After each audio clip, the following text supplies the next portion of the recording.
बिस्मिल्लाहिर्रहमानिर्रहीम अस्सलाम वालेकुम डियर स्टूडेंट्स। हमने स्टार्ट किया है next chapter of the adult health nursing 2, ठीक है, जो कि हमारे साथ क्या है, न्यूरोलॉजिकल नर्सिंग है। न्यूरोलॉजिकल नर्सिंग में डिजीज नंबर फर्स्ट हमने डिस्कस किया था, जो कि हमारे साथ था इंक्रीज इंट्राक्रैनियल प्रेशर, ठीक है। आज जो हम डिस्कस करने वाले हैं वो है हमारे साथ spinal cord injury. Spinal cord injury किस चीज़ को कहते हैं, इसकी एटियोलॉजी क्या है, इसकी पैथोफिजियोलॉजी क्या है, इसकी काजेस क्या हो सकती है, इसकी साइन एंड सिम्टम्स क्या हो सकती है, फिर इसकी जो लेवल ऑफ इंजरी है उसको डिस्कस करेंगे, डायग्नोजिंग करेंगे और लास्ट में हम उसकी ट्रीटमेंट करेंगे, ठीक है। तो आइए स्टार्ट लेते हैं। स्टार्ट लेने से पहले आप लोगों से एक छोटा सा रिक्वेस्ट है कि हमारे चैनल लेक्चर्स बाय अनाया को सब्सक्राइब करें, कमेंट करें and press the bell icon, ताकि नेक्स्ट वीडियो का नोटिफिकेशन आप लोग को बहुत जल्द मिल सके। एटियोलॉजी कहते हैं काजेस को, ठीक है। तो स्पाइनल कॉर्ड इंजरी जो है ना वो किस वजह से हो सकती है, तो यहाँ पे बताया गया है कि स्पाइनल कॉर्ड इंजरी हमारे साथ क्या होती है। हमारे साथ स्पाइनल कॉर्ड में 33 वर्टिब्राई होती है टोटल, ठीक है। उस वर्टिब्राई में 7 जो है ना वो सर्विकल वर्टिब्राई होती है, 12 जो है ना वो थोरैसिक रीजन पे होती है, 5 जो है ना वो बैक पे होती है, 5 सैक्रम में होती है, 4 कोकाई में होती है, ठीक है। उसमें से जहाँ पे भी अब इंजरी आ गई, जहाँ पे भी through accident, through gun shoot, जिस वजह से भी इंजरी आ गई तो उसको हम कहते हैं स्पाइनल कॉर्ड इंजरी, ठीक है। Damage of to any part of the spinal cord or nerve at the end of the spinal canal, ठीक है। बताया गया है कि क्या होता है कि any part of the spinal cord में अगर डैमेज आ गया, ठीक है, या उसकी नर्व में जो end of the spinal canal है उसके नर्व में कोई भी डैमेज आ गया तो उसको हम कहते हैं स्पाइनल कॉर्ड इंजरी, ठीक है। उस नर्व को जो कि हमारे साथ स्पाइनल कॉर्ड के कैनल में होता है उसको हम कहते हैं chorda equina. Often cause permanent changes in strength, ठीक है, वो हमारी स्ट्रेंथ में परमानेंट का चेंजेस भी ला सकते हैं, ठीक है। इसकी वजह से काज हो सकती है। सेंसेशन भी जो है ना वो भी कमज़ोरी हो सकती है, उसकी सेंसेशन जो है ना वो भी फेल हो सकता है, ठीक है। Other body function below the site of the injury, ठीक है, और अदर बॉडी फंक्शन जो कि इस साइट ऑफ इंजरी से बिलो हो तो वो काम छोड़ सकता है, ठीक है। चाहे वो पाँव हो, चाहे वो हैंड्स हो, ठीक है, any part of the body जो है ना वो इसकी वजह से काम छोड़ सकती है। क्योंकि आप लोग को पता है कि जो हमारे साथ जो वर्टिब्रल कॉलम है वो क्या है, वो बैकबोन ऑफ द बॉडी है, ठीक है। यानी हमारी बॉडी उसकी वजह से सारी कंट्रोल में है, ठीक है। अगर उसमें कोई डैमेज आ गया तो बॉडी जो है ना वो सारी खराब हो सकती है, उसमें बहुत सारे एबनॉर्मलिटीज़ का हो सकती है।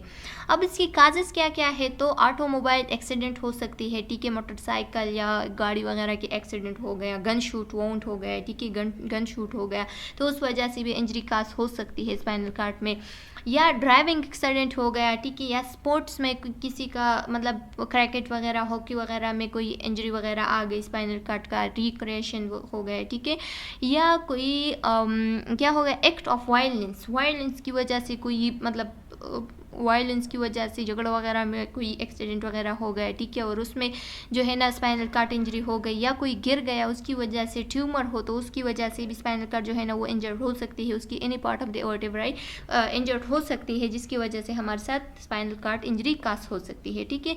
या डीजेनरेटिव डिजीज़ में हमारे साथ क्या आ सकती है स्टूडेंट्स, ये जो डीजेनरेटिव डिजीज़ होती है ना ये हमारे साथ gradual loss of normal structure and function of the spine होती है, ठीक है। जब ग्रेजुअल लॉस आ जाए, मतलब आहिस्ता आहिस्ता स्पाइन में उसकी फंक्शन और स्ट्रक्चर में ग्रेजुअली लॉस आ जाए तो उसको हम क्या कहते हैं, उसको हम कहते हैं डीजेनरेटिव डिजीज़, ठीक है। And infection also can impair the function of the spinal cord and its branches, ठीक है, और इन्फेक्शन की वजह से भी स्पाइनल कॉर्ड या उसकी जो ब्रांचेस है वो इम्पेयर हो सकती है, वो डिस्टर्ब हो सकती है, उसको खतरा हो सकती है, उसमें इन्फेक्शन वगैरह काज हो सकती है।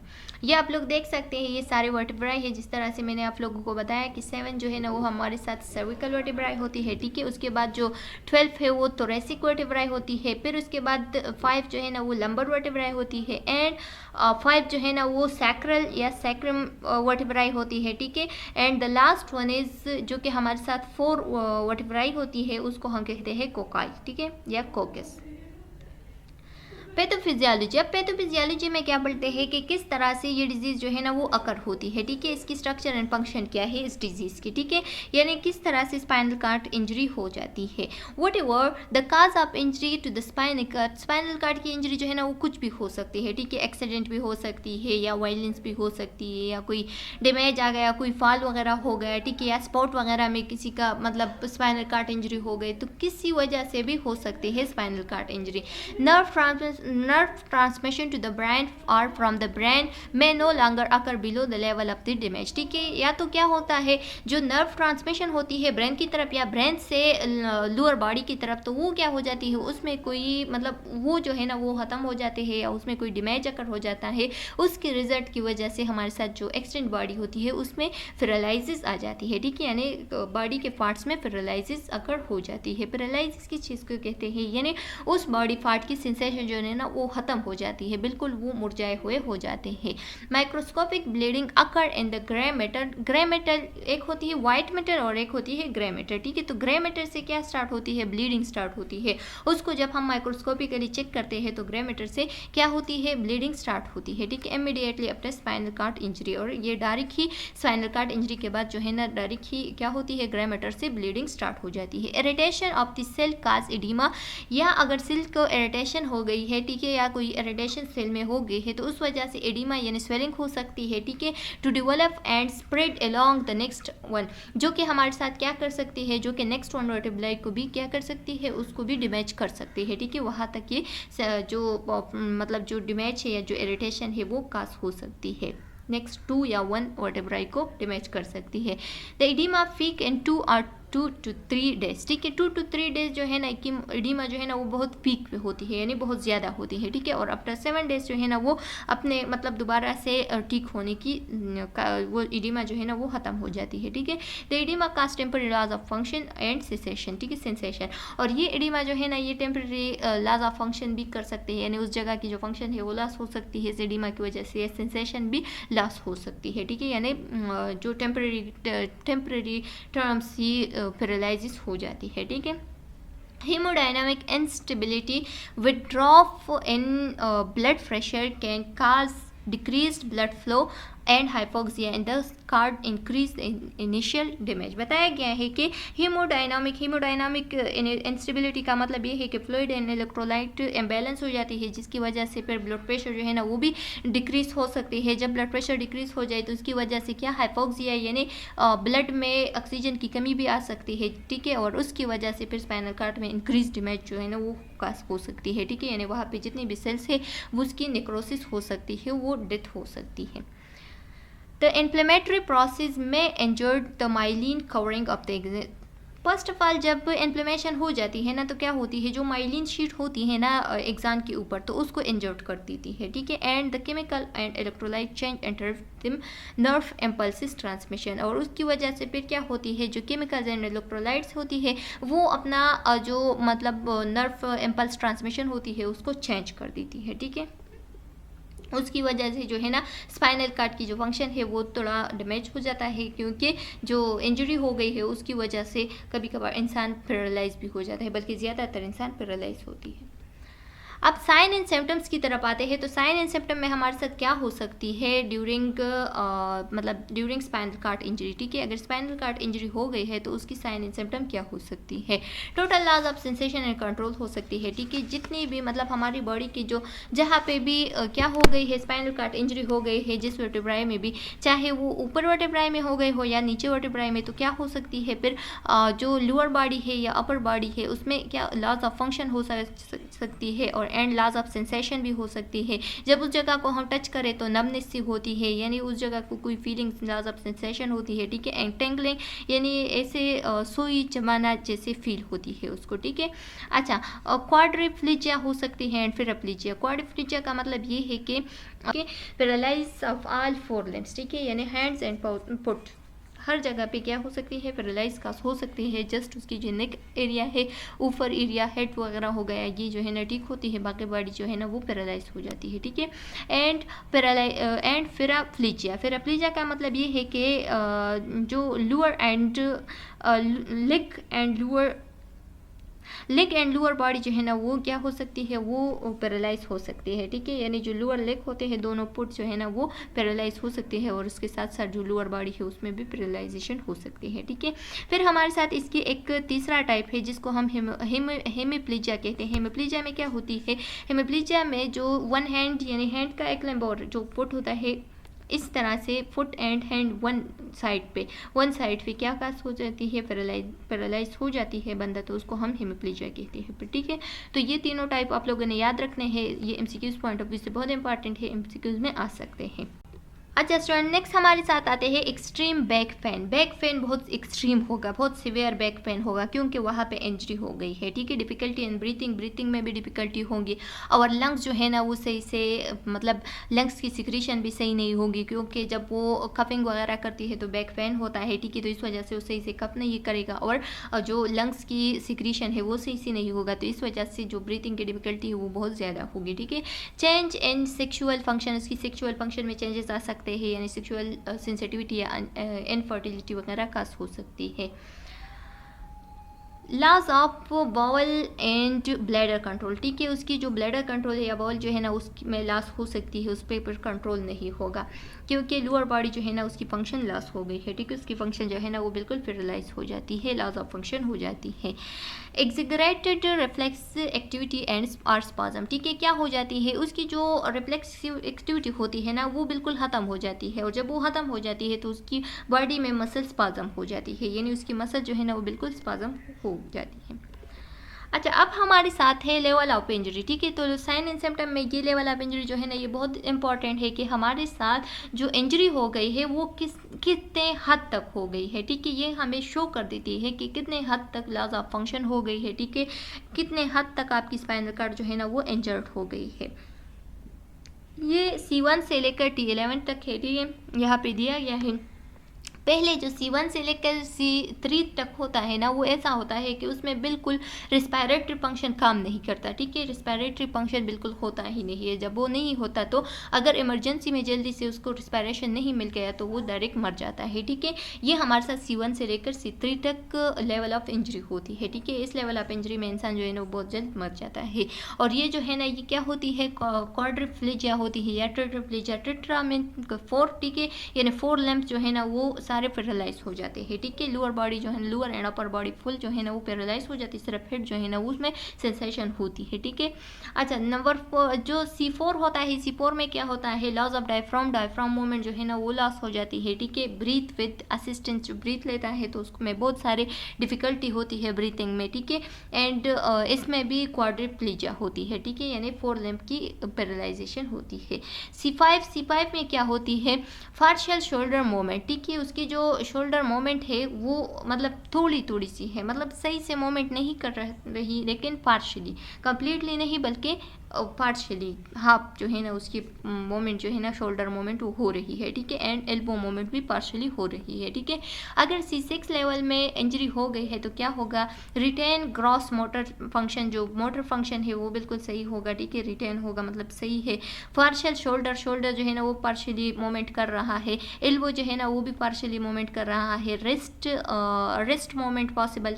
ठीक है, उसकी जो रेस्ट है वो मोमेंट भी थोड़ा पॉसिबल है, मतलब पॉसिबल है कि पार्शली वो भी मोमेंट करे, एंड इसमें भी टेट्राप्लेजिया या क्वाड्रिप्लेजिया होती है। ठीक है, C7 पे क्या होती है, अगर C7 लेवल पे इंजरी हो गई है तो shoulder, elbow, rest, hand partial moment possible. ठीक है, shoulder, elbow and rest and hands की जो है ना उसकी पार्शियली मोमेंट पॉसिबल है during C7 level of injury. ठीक है, अगर स्पाइनल कॉर्ड में C7 लेवल ऑफ इंजरी आ गई है, और इसमें भी क्वाड्रिप्लेजिया होती है। ठीक है, ये बहुत सीवियर केसेस है सारे। ठीक है, फिर C8 जो है ना वो थोड़ा normal moment of arm moment होती है। ठीक है, एंड हैंड जो है ना वो थोड़ा वीक फील कर रहा है, क्योंकि वहाँ तक सही से सेंसेशन नहीं आती। ठीक है, लेकिन फिर भी उसकी जो कंडीशन है वो इतना सीवियर नहीं होता। ये हमारे साथ ये भी टेट्राप्लेजिया होती है या क्वाड्रिप्लेजिया होती है, यानी जो 4 लिम्ब है वो सारे उसमें पैरालाइज जो है ना वो थोड़ी हो गई होती है। ठीक है, अच्छा स्टूडेंट्स, फिर T1 से लेकर T10 तक क्या होता है, नॉर्मल आर्म मूवमेंट होती है। ठीक है, उसकी जो मूवमेंट है वो बिल्कुल सही होती है, एंड स्ट्रेंथ भी उसकी सही होती है। लेकिन क्या होता है, जो लोअर बॉडी होती है उसमें उसकी फंक्शन ज़्यादातर लॉस होती है, जैसे कि loss of bowel, bladder and sexual function. ठीक है, ये जो है ना ये ख़त्म हो जाती है। एंड T11 एंड बिलो जो है ना loss of bowel, bladder and इसी तरह से सेक्सुअल फंक्शन वो लॉस हो जाती है। ठीक है, ये जो T1 से लेकर जितनी भी है बिलो तो वो हमारे साथ लोअर बॉडी में होती है। अच्छा, अब डायग्नोजिंग किस तरह से करेंगे, यानी किस तरह से हम डायग्नोज करेंगे कि पेशेंट का क्या हो गए है, सेरेब्रल स्पाइनल कार्ड जो है ना वो इंजर्ड हो गई है। ठीक है, तो हिस्ट्री के ज़रिए से मालूम कर सकते हैं, क्योंकि वो गए क्या बैक पेन है बहुत सीवियर। ठीक है, वो अपना मूवमेंट नहीं कर सकता, उसको वो पैरालाइज भी हो गया है, तो इस वजह से भी हमें मालूम हो सकता है। और हमें कहेगा कि मैं गिर गया था ऐसा, तो इसी तरह से तो हमें पता चल सकता है। ठीक है, फिजिकल एग्जामिनेशन जब करेंगे तो इससे भी या रिफ्लेक्स टेस्ट करेंगे, यानी उसकी टेस्ट लेंगे कि वो रिफ्लेक्स किस तरह से कर सकता है कि नहीं। ठीक है, एंड फिर उसके बाद जो है ना हम एक्सरे कर सकते हैं, एक्सरे में भी पता चल जाता है, सीटी स्कैन और MRI कर सकते हैं। And last one is myelogram. Myelogram जो है ना ये भी हमारे साथ एक टाइप ऑफ एक्सरे होती है, आप लोग देख सकते हैं इसी तरह से, और इससे हमें पता चल सकता है कि क्या हो गया है, जो स्पाइनल कार्ड है वो इंजर्ड हो गई है। अब ट्रीटमेंट किस तरह से करेंगे अगर किसी बंदे का डायग्नोस्ड हो गया है कि स्पाइनल कार्ड इंजरी हो गई है। ठीक है, तो इसकी ट्रीटमेंट में हमारे साथ जो मेडिसिन आते हैं वो है मिथाइल प्रेडनिसोलोन, जिसको हम सोलोमेड्रोल भी कहते हैं। ठीक है, या नॉर्मल सेलाइन उसी रिकमेंड करेंगे, and dopamine. Intubation and mechanical ventilation पे डालेंगे। ठीक है, एंड सर्जरी करेंगे ताकि जो जहाँ पे स्पाइन इंजरी हो गई है उसको क्या करेंगे, अगर वो रिकवर होने के लायक है तो उसको रिकवर करेंगे। ठीक है, इमोबिलाइजेशन उसे कहेंगे कि कभी भी क्या नहीं करना है, मतलब चक्कर नहीं लगाना है या मोबिलाइज नहीं करना है, मूवमेंट नहीं करना है। एंडवेलिंग के यूरिनरी के तरह जो है ना वो भी हम क्या करते हैं, उसे एंडवेल करते हैं एंड एक्सपेरिमेंटल ट्रीटमेंट करते हैं। ठीक है, उस पर उसका की मतलब जो मूवमेंट वाली एक्सरसाइज होती है वो उसी करते हैं। ठीक है, एंड ऐसा ट्रीटमेंट करते हैं चाहे वो जो कि उस पर काम करे। ये आप लोग देख सकते हैं, ये हमारे साथ क्या होती है, जो मतलब जहाँ पे हमने यहाँ पे बात की है कि जो ये क्रच फील्ड। ठीक है, ये क्रच फील्ड जो है ना इसको कहते हैं। ठीक है, ये हेड को ये आप लोग देख सकते हैं, इसको हम क्रच फील्ड टोंग कहते हैं। इसके ज़रिए से हेड मूवमेंट नहीं होती, ठीक, बिल्कुल स्ट्रांगली उसको इसकी ट्रैक्शन कर देती है। ठीक है, इसको हम क्या कहते हैं, फॉर सर्विकल ट्रैक्शन। ठीक है, इसकी सर्विकल ट्रैक्शन ना तो हेड मूवमेंट कर सकता है और ना उसकी स्पाइनल कार्ड जो है ना वो मूवमेंट कर सकता है। ठीक है, इसी तरह से ये भी होता है, स्पाइनल कार्ड मूवमेंट नहीं करेगा, बिल्कुल सीधा रहेगा।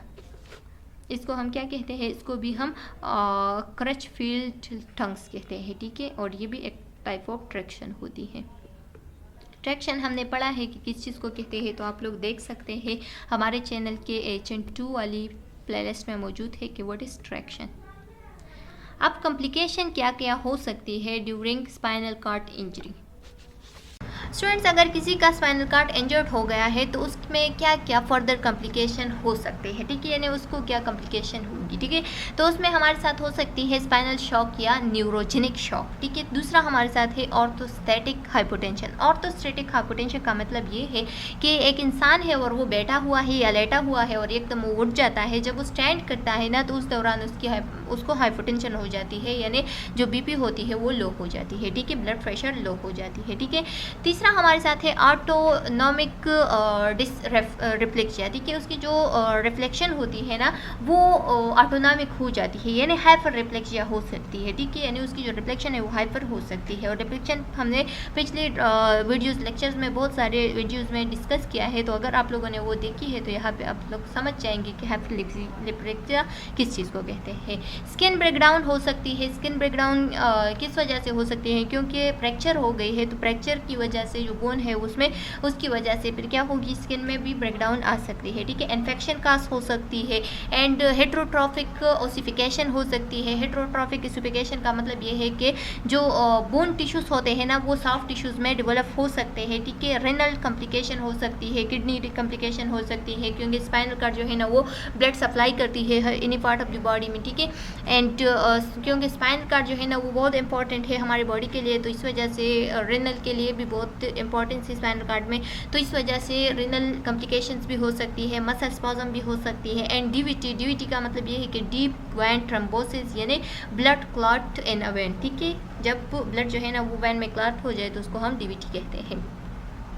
अब नर्सिंग इंटरवेंशन क्या हो सकती है, हमारा क्या काम होगा। ठीक है, तो हमारा काम ये होगा कि हम क्या करेंगे, assessment and care of the pain site, pain site पे बहुत केयर प्रोवाइड करेंगे, ठीक है। उसकी असेसमेंट करेंगे कि कहीं ऐसा ना हो कि क्या कास हो जाए, अल्सर वगैरह कास हो जाए, ठीक है, या जो मतलब किसी कोई और इन्फेक्शन कास हो जाए। तो इस वजह से हम क्या करेंगे, पेन साइट पे बहुत केयर प्रोवाइड करेंगे। Are perform every shift initially and then twice a day, ठीक है।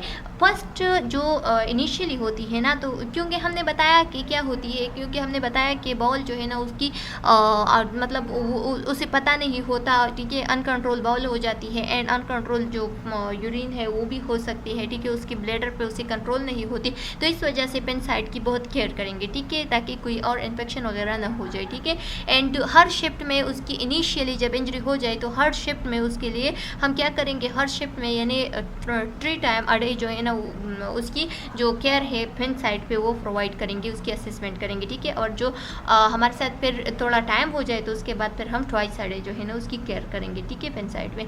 Wait used for cervical traction, ठीक है, और उसके लिए एक वेट यूज़ करेंगे, जिस तरह से यहाँ पे ट्रैक्शन प्रोवाइड किया है, ठीक है, तो इस तरह से ट्रैक्शन के लिए वेट यूज़ करेंगे, ठीक है, और ताकि उसकी जो बॉडी है वो मूव ना कर सके, ठीक है, उसकी बॉडी को क्या करेंगे, हैंग करेंगे, ठीक है, उसके हेड को हैंग करेंगे ताकि उसकी स्पाइनल कार्ड में कोई मूवमेंट ना आ जाए। Bladder and bowel training programme देंगे, ठीक है, उसके लिए ट्रेनिंग प्रोग्राम्स वगैरह एक्सरसाइज वगैरह होते हैं वो देंगे ताकि उसकी जो कंट्रोल होती है ब्लेडर पे वो आ जाए, ठीक है, दोबारा से सही हो जाए। अप्रोप्रिएट बेड, उसके लिए अप्रोप्रिएट बेड जो है ना वो प्रोवाइड करेंगे। नेक्स्ट स्लाइड में आ रहा है कि इसके लिए किस तरह से बेड होते हैं, जो कि हमारे साथ क्या होती है, लिटरल रोटेशन बेड होती है। मैं आप लोगों को दिखा रही हूँ, इसी तरह से बेड होती है, ठीक है, हर साइड पे ये रोटेशन कर सकती है, ठीक है। तो इसी तरह से बेड जो है ना वो प्रोवाइड करेंगे जितनी भी स्पाइनल कार्ड के इंजर्ड पीपल होते हैं, ठीक है। साइकोलॉजिकल केयर करेंगे, साइकोलॉजिकल केयर किस तरह से करेंगे, अगर आप लोगों ने पढ़ा है F.2 में कि कोबलर ग्रीफ मॉडल था, ठीक है, उस ग्रीफ मॉडल में फर्स्ट स्टेज जो था ना वो डेनल था, दूसरा एंगर था, फिर बार्गेनिंग था, डिप्रेशन था एंड एक्सेप्टेंस था, ठीक है। तो वो मॉडल उसको प्रोवाइड करेंगे, पहले वो डिने करेगा, फिर उसके बाद गुस्सा करेगा, ठीक है, फिर उसके बाद जो है ना वो थोड़ा बार्गेनिंग करेगा, डिप्रेशन में चला जाएगा और लास्ट में वो एक्सेप्ट करेगा कि मेरी स्पाइनल कार्ड इंजरी हो गई है, मैं पैरालाइज हो गया हूँ, ठीक है। The patient and his partner must be encouraged to verbalize sexual concern, ठीक है, and encourage the patient to do whatever he can for himself as soon as possible, ठीक है, और पेशेंट को इंकरेज करेंगे कि वो अपने आप के लिए क्या कर सकता है, ठीक है, और क्या कुछ करे, पानी वगैरह लाए, ठीक है, या मतलब थोड़ा मूवमेंट करे, तो उसके लिए पेशेंट को क्या करेंगे, इंकरेज करें, ठीक है, इंकरेज करना होगा, ठीक है, as soon as possible. Encouragement and praise, encouragement देंगे और उसको क्या देंगे, फ्रेज देंगे, मतलब उसकी तारीफ करेंगे कि आज तुम बहुत बेटर फील कर रहा हो, आज तुम कुछ भी कर सक, मतलब तुमने ये किया वो किया, ठीक है, तो उसको क्या करेंगे, इंकरेज करेंगे इस तारीफ के साथ साथ, ठीक है। अवॉइड पेशेंट पोजीशन, पेशेंट को कैन आर वीएपी पोजीशन से क्या करेंगे, अवॉइड रखेंगे। CN एंड वीएपी पोजीशन जो है ना ये मैं आप लोगों के साथ कम्युनिटी में शेयर करने वाली हूँ। अच्छा, नेक्स्ट हमारे साथ ये है वही बेड जो कि मैंने आप लोगों को बताया कि इस बेड के लिए, इस बेड को क्या कहते हैं, रोटेशन बेड होता है, जो कि जितनी भी स्पाइनल कार्ड इंजर्ड पीपल होते हैं उसके लिए यूज़ होते हैं। अब आता है रिहेबिलिटेशन। रिहेबिलिटेशन का मतलब ये है कि जितनी जल्द हो सके रिकवरी, तो उसकी रिकवरी के लिए हम कोशिश करेंगे, ठीक है। तो रिहेबिलिटेशन मतलब दोबारा से रिकवर होना, ठीक है, दोबारा से सर्वाइव करना, ठीक है, तो ये हमारे साथ रिहेबिलिटेशन में आती है। RN registered officer, registered nurse officer, physical therapist, occupational therapist, psychologist, physician, respiratory therapist, pharmacist and ancillary person, ठीक है, जितनी भी हमारे साथ हेल्थ केयर वर्कर्स है, ठीक है, एंसिलरी पर्सन वो लोग होते हैं जिसके साथ लाइसेंस होता है और पिटिशंस होते हैं, ठीक है, तो इसको हम एंसिलरी पर्सन कहते हैं। तो जितने भी लोग हैं हेल्थ केयर वर्कर है तो ये कोशिश करेगा कि ये बंदा जितनी जल्द हो सके रिकवर हो जाए, ठीक है। अब हमारे साथ जो रोबोटिक एंड कंप्यूटर है वो उसको उम्मीद दिलाएगा, वो उस पर्सन को जो कि हमारे साथ क्या है, जो कि हमारे साथ इंजरी हो गई है, स्पाइनल कार्ड इंजरी हो गई है, तो उसके ज़रिए से उसको क्या करेंगे, उसके लिए वो ऐसे इंस्ट्रूमेंट बनाएंगे, ऐसे आले बनाएंगे जिसके ज़रिए से वो चलने फिरने के काबिल हो जाए, ठीक है, तो वो उसको उम्मीद दिलाएगा। Functional electrical stimulation, functional electrical stimulation करेंगे, ठीक है, कि उसके इलेक्ट्रिकल जो है ना वो कितने काम करता है, ठीक है, नर्व वगैरह की फंक्शन को चेक करेंगे। Face maker for the bladder, bladder के लिए पेस मेकर करेंगे ताकि उसकी जो ब्लैडर है उस पर थोड़ा कंट्रोल आ जाए। न्यूरो प्रोस्थेटिक माइक्रोचिप इम्प्लांट, ठीक है, और उसमें क्या करेंगे, एक माइक्रोचिप होता है वो इम्प्लांट करेंगे, जो कि हमारे साथ क्या करती है, मोटर की शक्ल में एक सब्स्टिट्यूएंट होती है, ठीक है, जो कि रिस्पांस को क्या करती है, ब्रेन तक ले चलती है और उसकी रिस्पांस जो है ना वो थोड़ा कंट्रोल में रहता है। मैं आप लोगों को इसका पिक्चर दिखा सकती हूँ। ये हमारे साथ क्या है, ये आप लोग देख सकते हैं। इसका डायरेक्ट जो ये चिप है, इसका डायरेक्ट रिस्पांस जो है ना वो ब्रेन के साथ होता है, ठीक है। ये चिप जो है ना उसके लोअर लिम्ब में और अपर लिम्ब में लगा लेते हैं ताकि इसका रिस्पांस जो है ना वो डायरेक्ट ब्रेन तक चला जाए और ये जो है ना चलने फिरने की थोड़ा काबिल हो जाए, ठीक है। इस तरह से फिर ये मूवमेंट कर सकता है। तो चलो स्टूडेंट्स, यहाँ तक हमारा जो स्पाइनल कार्ड इंजर्ड लोग थे, स्पाइनल कार्ड इंजरी था, वो कंप्लीट हो गया है। उम्मीद है कि आप लोगों को ये चैप्टर समझ में आ गया होगा। अगर इस डिजीज में कोई भी कॉम्प्लिकेशन है, कोई भी क्वेश्चन है तो आप लोग कमेंट सेक्शन में पूछ सकते हैं। नेक्स्ट वीडियो में मिलते हैं। हमारे चैनल लेक्चर्स बाय अनाया को सब्सक्राइब करें, कमेंट करें and press the bell icon ताकि नेक्स्ट वीडियो का नोटिफिकेशन आप लोग को बहुत जल्द मिल सके। वीडियो को लाइक ज़रूर करें। नेक्स्ट वीडियो में मिलते हैं, तब तक के लिए